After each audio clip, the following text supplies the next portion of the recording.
Welcome to Kuruma Cooks. Here is a delicious Thakkali Vellai Kuruma recipe, also called as the Tiffin Kurma, that goes well as a perfect side dish for Idli, Dosai, appam, idiyappam and even poori. This Vellai Kurma is a very rich side dish and is very tasty. Vellai means white and Thakkali is tomatoes. This is a tomato white kurma and here is how to do it. Heat some coconut oil in a pan, and coconut oil is preferred for making this recipe. Add in a couple of cloves and a couple of cardamom to the hot oil.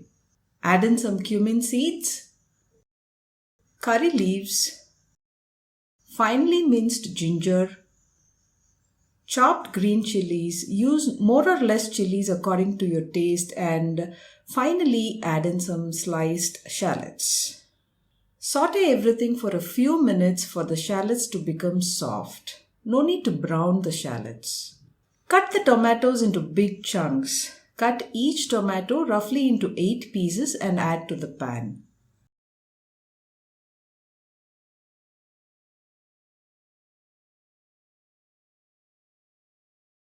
Add in the salt and mix well to combine. Now reduce the flame of the stove to low and cover the pan with the lid.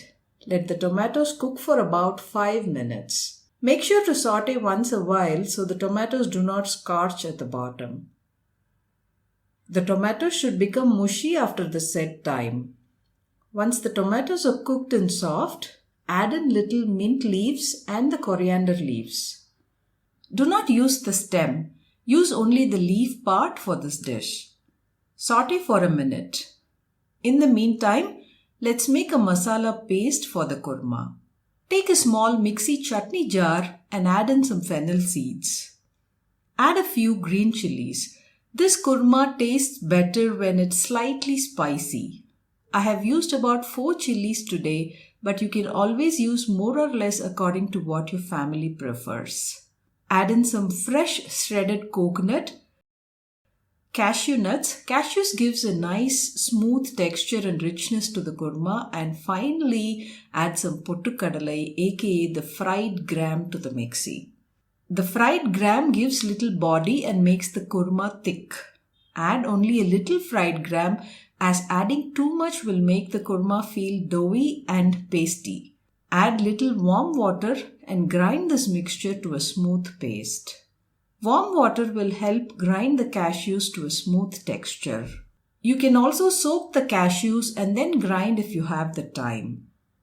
Make sure to grind the paste to a very smooth consistency. Our kurma masala paste is now ready. Add the prepared paste to our cooked tomato mixture. Wash the mixie jar with little water and add back to the pan, as you do not want to waste the precious masala sitting in that mixie jar. Mix everything well to combine. Add in little water, as the kurma will thicken up as it cooks. After adding the water, mix everything well. Add a little sugar at this stage to balance the flavors. Cover the pan with the lid and cook for 5 minutes on a low flame. The kurma might foam a little while cooking, so make sure to mix once a while so the foam does not overflow from the pan. If the kurma is too thick while cooking, add a little hot water to adjust the consistency.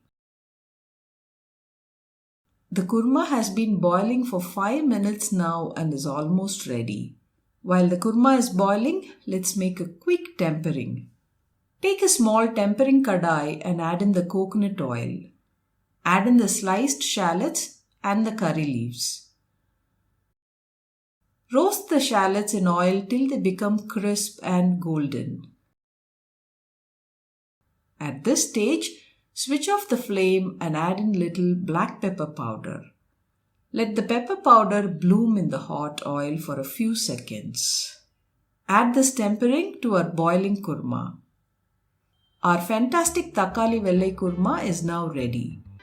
It goes really well with most of the South Indian breakfast and tiffin items, especially with idli and dosai. Hope you liked this recipe. If you try this recipe at home, Please don't forget to leave a comment below.